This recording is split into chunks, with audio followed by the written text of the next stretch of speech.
Once again, we welcome you to Moving Forward with Young Voices. We are happy to welcome a new contributor to this week's program, and her name is Srisha Raj. Srisha, for people who are meeting you for the very first time, first of all, they're going to know, okay, you're a Young Voices contributor, but tell us a little bit about who you are and what you do. Yeah, thank you so much for having me.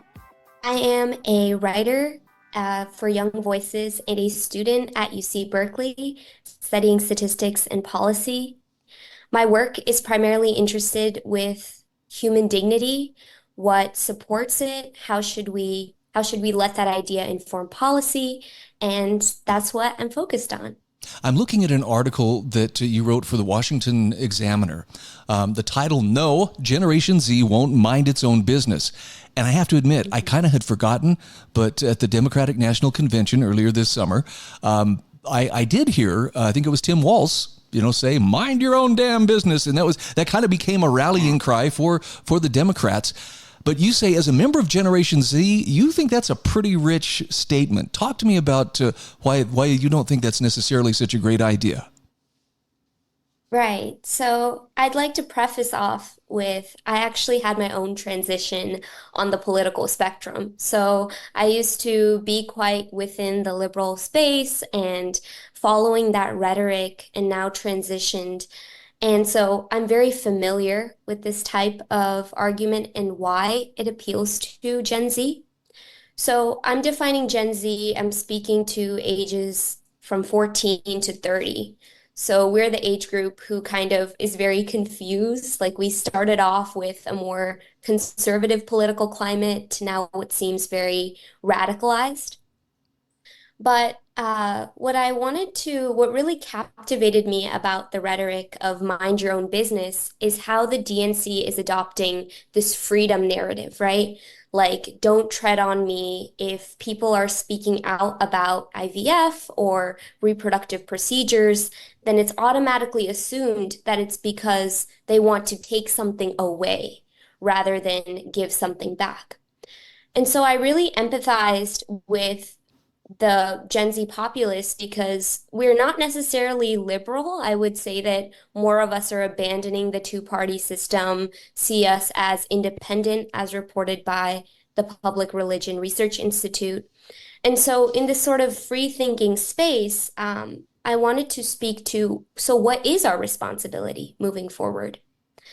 So that was kind of my basis for this article. You use a phrase in this article that I thought was so on target, and that is the kind of freedom that Walz and others is describing is really, it's kind of a willful ignorance. Kind of like, this is none of your business. Just look the other way or go on. There's nothing here to see. And I think you make a strong case that that's not a good way to secure one's freedom. Talk to me a little bit about where that line of personal responsibility versus being totally, tied in knots over everything political. How does a person find the right balance there? Yeah. So I think that we need to reclaim the idea that true freedom means responsibility, right? And so I think that especially Gen Z, the National Library of Medicine finds that ages 16 to 24, we're facing so much fertility anxiety, actually, especially females, on our biological clock and what is relevant for us. And so actually, as engaged civic participants, we want this to be discussed. We don't want it to be pushed aside. We want a healthy debate and discourse. So the first thing is recognizing what is relevant to us, and should that then just be put to the side, or should it be discussed? And I think that the Democratic Party intuitively understands this, right? Like in my article, I bring up, there's this sort of hypocrisy on what is our business and what is not our business. Like on things such as gun laws. Would the Democratic Party ever say, mind your own business? No, because intuitively, it's coming from a good place. We want to care about weapons because real lives are on the line. And so, in the similar way, we can't just say, oh, mind your own business and push away the things to the side when we don't want to talk about it, and then prioritize this sort of discussion on other things. Like that hypocrisy is just not conducive. So, I really advocate for people to think more deeply. What I don't do is make a moral claim on IVF. I leave that to personal interpretation. But I do encourage people to think deeply on how is life brought into this world? What is the commodification of life, etc. So I want people to think about what is personal to them and then kind of demand a public discourse on it. I think that's a very smart way to go about this. And I would even liken it, to the gun issue that you brought up. These are both very hot button issues, and people have a tendency to kind of snap into black and white mode. Oh, it's either this or it's this. But as you pointed out here, particularly regarding IVF, there's a lot of nuance, and it needs to be considered. And this is, it's not pretending that there's just one answer and it's one size fits all, which seems to be the source of a lot of the contention that we see today. Absolutely. And I would just like to say, I wrote this article for me like 4 years ago. Like the type of person who is seeing the political climate is confused. Like this is not necessarily saying Democrats bad, Republicans good, because there's confusion on both sides of the spectrum. Right now, former President Trump put out that he wants to be a personal champion for IVF, that he wants the federal government to actually subsidize IVF procedures. So it's not so much about one side good that I'm advocating for and one side bad, but a general call to our national leaders that when you're targeting such a broad age range such as Gen Z, we need to put discussion at the forefront, and we can't like step aside these issues because it is important to us. It is our business, and it's not bigoted that it's our business. No, and I will tell you this as a member of Gen X, there have been times I've been kind of cynical, and it's primarily with oh shoot, now the millennials. Sorry, my kids are millennials. Yes. I've had kind of a negative attitude. I've been like, well, they're hopelessly, being snowflakes, and they just can't handle tough, decisions or thinking for themselves. And I know that's unfair to apply a blanket thing, but Gen Z is giving me so much hope in that there's an independent streak there that I really admire. And you point out in your article here, over a third of the people of Gen Z aren't registered with either major party. I think that's a good thing. Yeah, I mean, we really see this sort of desire for order, freedom, and patriotism that's coming in from Gen Z. And I want to really hone in on the fact of like, we need to cultivate that. Like, that is healthy for us because that's how we can truly care about our country and lift up the people that need to be lifted up. But I also empathize, in the DNC, there was a lot of very emotional rhetoric. Governor Tim Walz himself has had a very personal experience with IVF in his family. So it's certainly not a condemnation of him or people, families who are facing with infertility. It's a huge, huge pain and burden. And I want to just empathize with that and like leave on this note of, what are reproductive rights? Like if there's one thing you take away after reading my article, like please, I would encourage anyone listening to investigate what are reproductive rights. Why is it so contended when we intuitively know that it's a good thing? But are there necessary boundaries? And yeah, for more information on that, like I will be continuing to explore this question in my own work.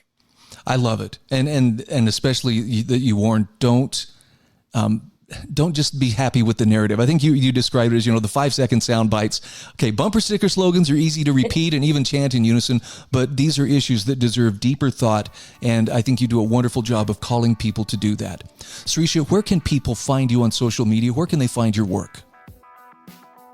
Yes, you can find my work at Young Voices platform or also on Twitter, where I'm at Srisha Raj _.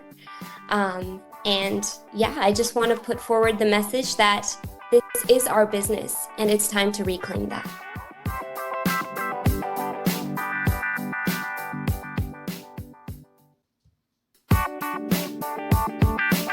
Welcome back to Moving Forward with Young Voices. We are happy to welcome another first-time contributor on the program. His name is Patrick Hanks. Patrick, very good to meet you. Tell us a little bit about who you are. It's great to be with you, Brian. Thanks for having me on. It's a pleasure to be here with your audience. So I'm Patrick Hanks. I currently live in Olympia, Washington. I'm a policy and research manager for the Building Industry Association of Washington, and I kind of describe myself as a policy nerd based in the Pacific Northwest. I have a little bit of experience in Oregon and Washington, and it's kind of what I like to do. Well, it's a beautiful place to be based, so I'm happy for you and just a little bit jealous at the same time. Yeah, no complaints, no complaints. So I'm looking at an article that you penned for realclearmarkets.com about how the Federal Trade Commission is taking a pretty close look at pharmacy benefit managers. Now, I have to admit, PBMs or pharmacy benefit managers, that was something that really was not a part of my lexicon. And my dad was a pharmacist, and so I thought, well, I know a thing or two about pharmacy. I had never heard of this before. So as someone who's kind of new to that phrase, tell me a little bit about what a pharmacy benefit manager is and what do they do? Yeah, no, I think you're not alone. I think there's a lot of Americans over the past couple of years and probably in the years ahead who will go like, PBMs, what are those? Why should I care about that? It's become a larger focus in the policy space the past couple of years, and I think it's going to continue to be that way. Things have probably changed a little bit since your dad was a pharmacist. Our healthcare system has gotten, very complex. And so one of the things that's arisen in the market is this need to kind of negotiate prices between drug manufacturers, healthcare providers, pharmacists, and consumers. And PBMs kind of fill that space where they're able to help sort of ease the communication between all these different parties and try to negotiate prices and keep those costs down for their beneficiaries and for consumers. And it's been a shift. Like I said, a lot of the focus, used to be on drug manufacturers for the high cost of drugs in our healthcare system. And the pharmacy industry has kind of been pushing that more towards PBMs. And so there's been a lot of more reporting. If you read the New York Times, if you read, pretty much every, I think, place has had some article on PBMs over the past year or two. And so the FTC started an investigation in 2022 looking into vertical integration of PBMs. So for those that aren't familiar with that, there's different types of integration in economics. And one is where up and down the supply chain. So you have these organizations that one business will own healthcare providers, they'll own a pharmacy, and they'll own a PBM. And so the FTC was looking into that, but they're also collecting other data. They're trying to look at how are these drug prices, how's that getting determined? And in an unusual fashion, they released an interim report. Normally they wait until they do a complete investigation and then release the final report. And they released an interim report, which seems to be in preparation for them to sue the PBMs over what they claim are, unfair business practices. The real key takeaways here are the hard data we do have shows that PBMs lower costs for beneficiaries and consumers. That's both industry data and government data from like the Congressional Budget Office. This makes me want to point at the FTC and say, see, this is why we can't have nice things. Yeah. And then there's a lot of, because there's so much talk about it, politicians are facing really increased pressure to propose, do something about PBMs. And there's a lot of proposed policies out there, but none of them will really lower, costs for beneficiaries and consumers. So it's just kind of say that they did something. Let me just pose a real quick question to you, and this is just for my own understanding, Patrick. The PBM, the pharmacy benefit manager, is this someone who actually works within a particular retail pharmacy, or are they part of, like, would it be like a health insurance company? Basically they work out of an office, but they work for the pharmacy, just off-site negotiating between the pharmaceutical companies and the suppliers and the end retail buyers? Well, there is some vertical integration. So there's businesses that are owning all three, but I think I would describe it as a separate entity. So you have, say a business will pay for a healthcare plan for their employees. They're buying a lot of drugs, and so they'll work with the PBM to try to negotiate those drug prices and get them down. And typically how that comes is through the form of rebates. So they'll pay, whatever cost that the manufacturer says the drugs are worth, but then there will be a rebate that goes back to healthcare providers to help lower those costs. And then other data shows that they do help. Because there's that negotiation, it helps lower prices for consumers. And that's the hard data we have from the government. And the interim report doesn't provide new hard data, really. It doesn't change those primary points that the data we has shows that they produce cost savings, and none of the proposed policies out there would result in lower costs for consumers. And that's really the crux of the issue. And the interim report just doesn't change the paradigm. Very interesting. In your article, too, you talk about how there's a lot of blame out there about high drug prices. And I do hear that, people who especially are dependent upon, monthly prescriptions that they have to take, they're always going, oh, man, I cannot believe how expensive it is. And you point out that in Oregon and across the country, the blame for those higher drug prices is now shifting away from the drug manufacturers to the PBMs. But who's behind that? Is that the drug manufacturers, the pharmacy industry that's pushing that? The pharmacy industry is behind a large, push for that. And I'll say, things are hard on pharmacists. There's no doubt about that. But in cases like Oregon, it's not just because of the drug costs. There's other, you have to look at the whole economics of it. And also, governments have other policies that affect businesses, taxes, regulation. And so I find it funny that we're talking about, there's all these taxes and regulations that are increasing costs for pharmacists and making it hard for them to stay in operation. So let's increase regulation and costs for PBMs, and hopefully that will lower drug costs. Typically that's not how regulation works. No, you're right. And as you point out here, this is one of those places where the FTC could provide some much needed clarity, but it sounds like maybe there's somewhat of an agenda going on at the Federal Trade Commission, and I'm curious what dynamic might drive that. Yeah, I try not to get into motivations. I try to just focus on the facts as a policy guy. And Commissioner Hollyoak she wrote out a dissent that I thought was really great. And she really goes through piece by piece about the problems with this report. And there's kind of two main takeaways. Number one, they do have two case studies that point to potentially some increased drug costs, but that's only for two drugs for Medicare Part D. That is a tiny little portion of the broader market. And then she points to a 2005 FTC report, a full report, that substantially looked at, a large aggregate of drugs, and it didn't find that PBMs were causing inflated drug prices. And so she kind of felt remiss that the FTC didn't take an opportunity to do an update to that 2005 report at that granular level, because that would really help policy folks across the federal, state, and local level have a better idea of what's going on, instead of just the FTC doing an interim report and kind of talking about a lot of the popular sources that are out there. The public already knows all about that. What we need is more hard data to prove if PBMs are inflating drug costs. The hard data we do have says they don't.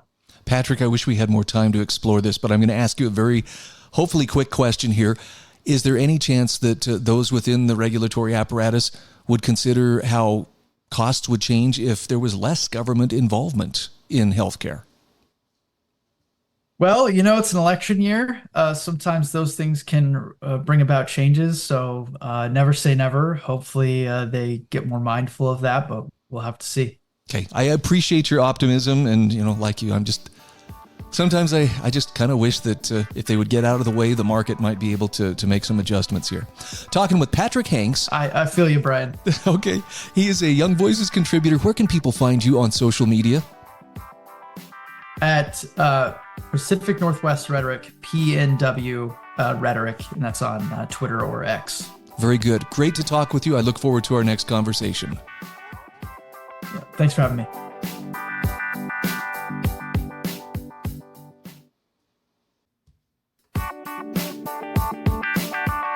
Welcome back. This is our third segment today on Moving Forward with Young Voices, and I'm happy to welcome yet another new contributor to the program. His name is Stanton Skejanec. Stanton, good to have you on board. For those meeting you for the first time, take a minute and tell us a little bit about who you are. Thanks for having me. My name is Stanton. I'm out here in the greater St. Louis area for 6 years. I was a high school government and economics teacher, but now I do communications work for constitutional litigators. So I get to work all day with lawyers as they fight for liberty. And that's kind of where I've always tried to do my work when I was teaching, or whether I'm doing now. My focus has always been about trying to preserve liberty, to expand it, because I think it's not only a right, but I also think it's the best possibility for authentic communities and for a genuine chance at peace. So that's why I'm here. All right. And I agree with you wholeheartedly. And this being an election year, it feels like a little bit more of an uphill walk than it does maybe on some other years. I'm looking at your article. Yeah, Oh, go ahead. No, you're right. You're right. I was just saying sometimes it feels like every election season gets a little bit more, man, this is getting a little annoying having to fight back about this all the time. But well, I've heard a lot about J.D. Vance this election cycle since former President Trump chose him to be his running mate. And I'm looking at your article on realclearreligion.org about how J.D. Vance's rise assures the political homelessness of libertarian Catholics. That grabbed my attention because I know that on some fronts there were people going, oh, J.D. Vance is he's an authoritative, good, credible running mate for Trump. But when it comes to particularly abortion and pro-life issues, it seems like the GOP has kind of a newfound flexibility. And I understand that could be problematic, especially for Catholics who traditionally may be very pro-life.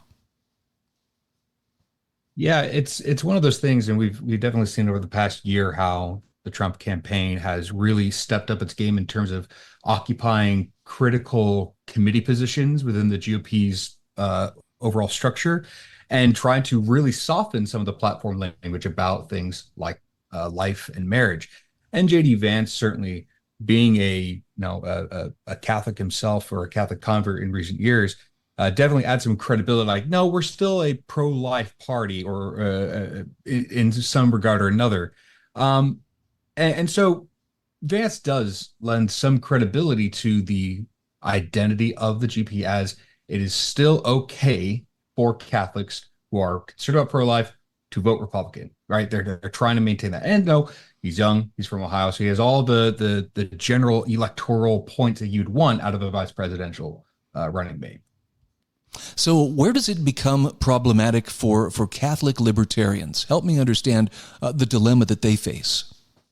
It can become a challenge for Catholic libertarians if you look at it from either the libertarian angle, and sometimes even the Catholic angle. For the libertarian angle, it becomes pretty clear that Vance is there's some issues, particularly in his protectionism stances.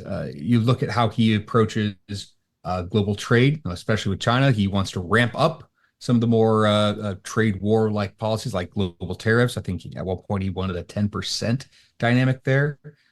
He's a fan of the FTC chair, Lena Khan, right? And Lena Khan has been really big about antitrust policies, breaking companies up. And we could talk about the value of whether or not Google or Facebook or Meta or all these other companies, whether or not they should be as big as they should be. But for libertarians who value economic liberty, who value protection of property rights, it's problematic to have someone in the passenger seat next to the president say, hey, maybe we should keep going after property rights. Because libertarians, they like property rights. It's one of their pinnacle things. Whether you are a big company or a small guy, libertarians want that to be protected. So they're concerned when someone like Vance starts to rise to the prominence, when his other colleagues in the Senate are taking on similar protectionist policies. For the Catholic side, no, there's a lot to like. We talked about the pro-life dynamic. We talked about he has this an almost very pro-Western civilization stance on things. But sometimes you wonder, okay, he's very particularly about how some migration policies should be put in place. And Catholics in the United States, they can be split, but a lot of times they're usually more favorable towards immigration, not necessarily illegal immigration, but immigration on the whole.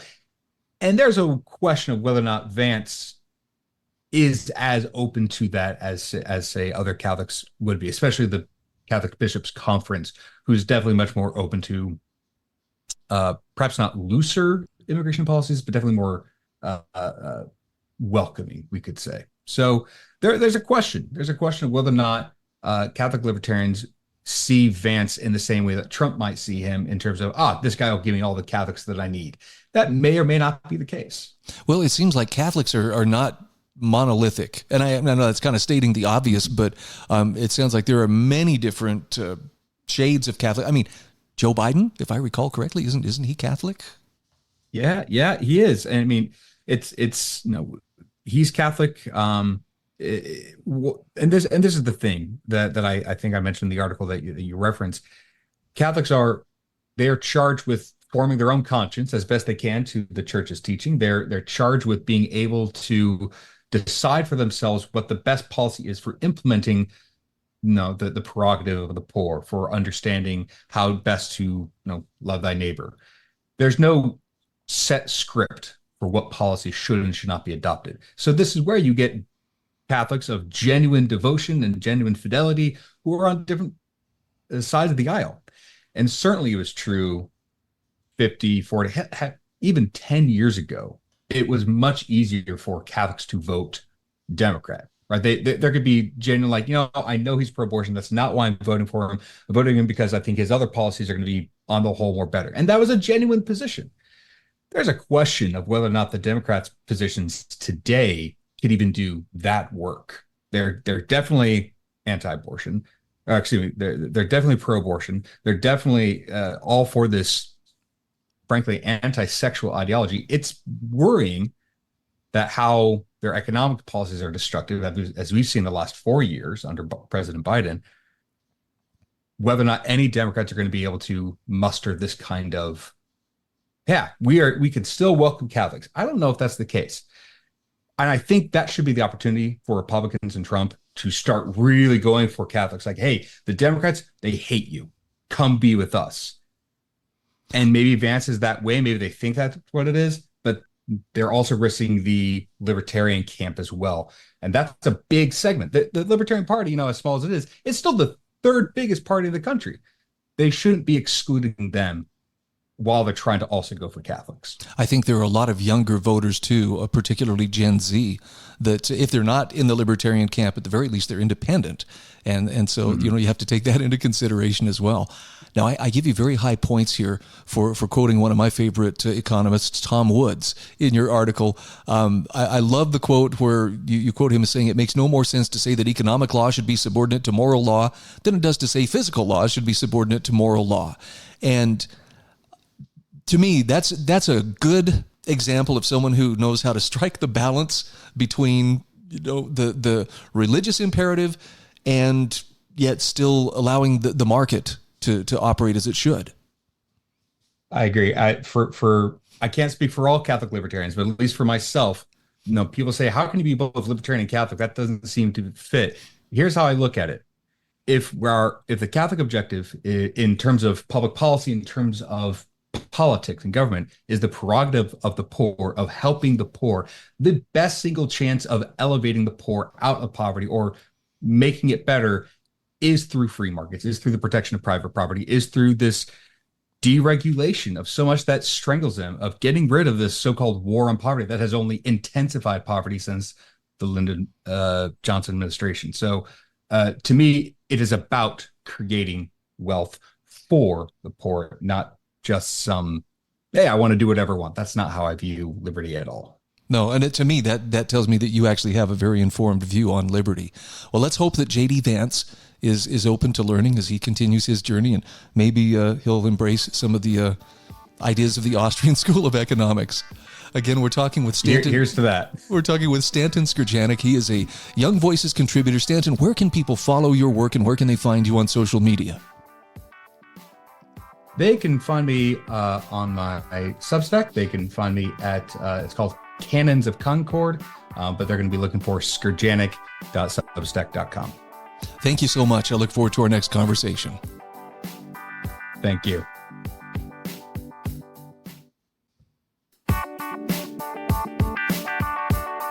All right, welcome back. This is our fourth and final segment of Moving Forward with Young Voices today.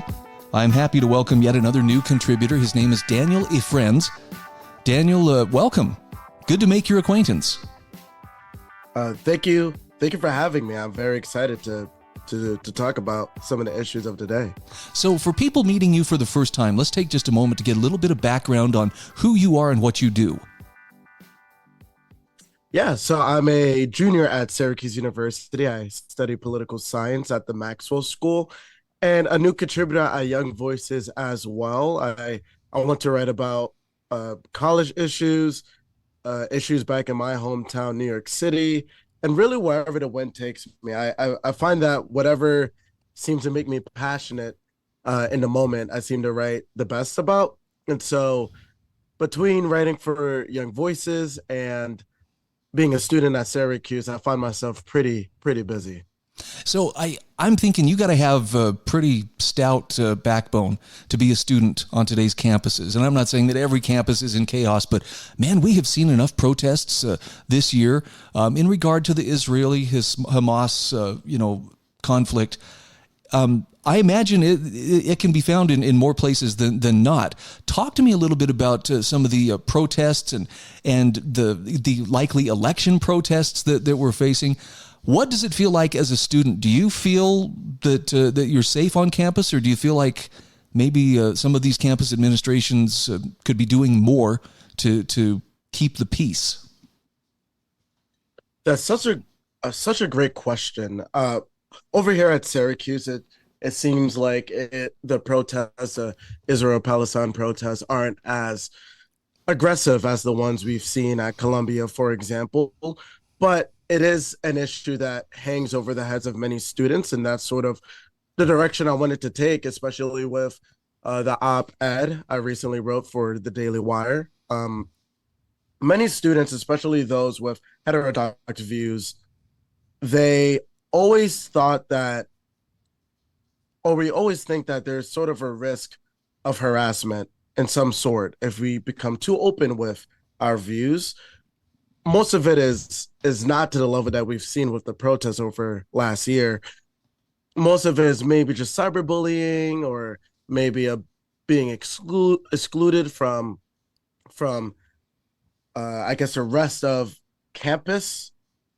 But with the protests last semester, for the entire year last year, and starting this semester, it opens a new dimension as to how far university administrators are going to let students who have caved into the hive mind go.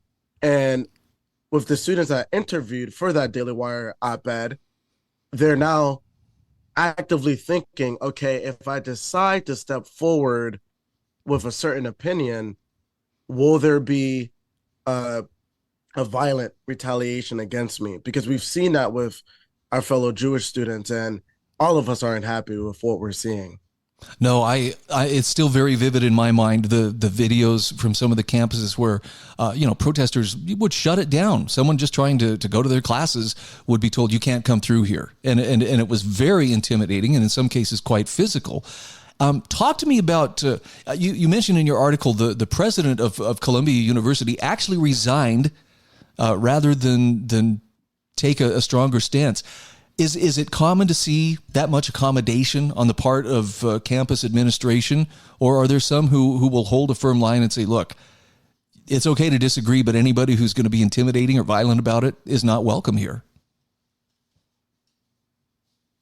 Yeah, that's also a great question. It's a very important question to ask, because the administrator's response to these protests will largely determine what will happen. I really do believe after Election Day. I mean, if we see, for example, Donald Trump win on Election Day, the scope of the protests that we're seeing right now can massively increase, or will massively widen into maybe abortion, maybe other issues democracy, how democracy is at stake. All these issues are now on the table for this election cycle. And with Colombia President Manouche Shafiq's resignation, it just goes to show that administrators really aren't putting their foot down, and they're stuck between a rock and a hard place, because if they do decide to do so, then other administrators and other faculty members that create this sort of schism within a university